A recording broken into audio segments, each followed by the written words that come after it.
घाटावा कोयजन बाजन बाजा बाजावा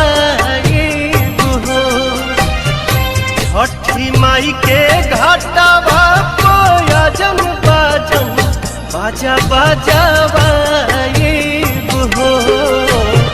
गोदिया में होई है बालकवा अर्घ देवे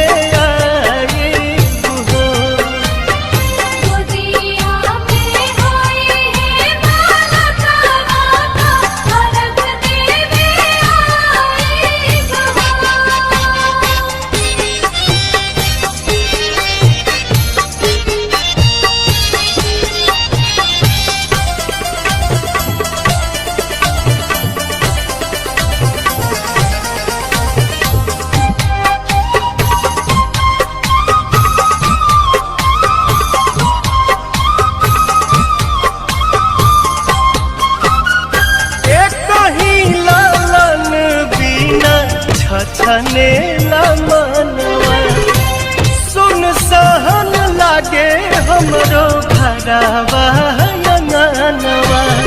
पूरी जहिया दिलावा के लला सात जलसा कराइब हो पूरी जहिया दिलावा के लला सात जलसा कराइब हो गोदिया में होई है बालकवा खुशी भरवाई हो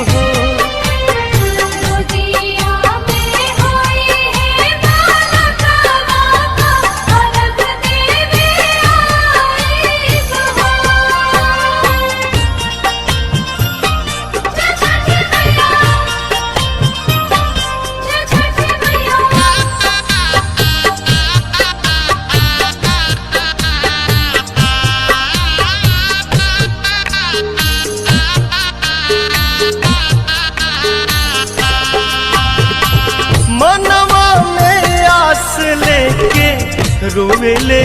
बझनिया कहिया बसैबू छठी माई हमर दुनिया ऐसन सुनर फल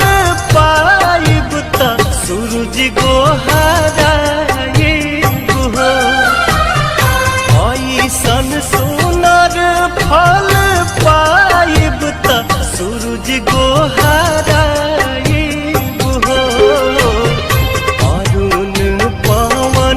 के बोलाइब गीतिया गवाइब हो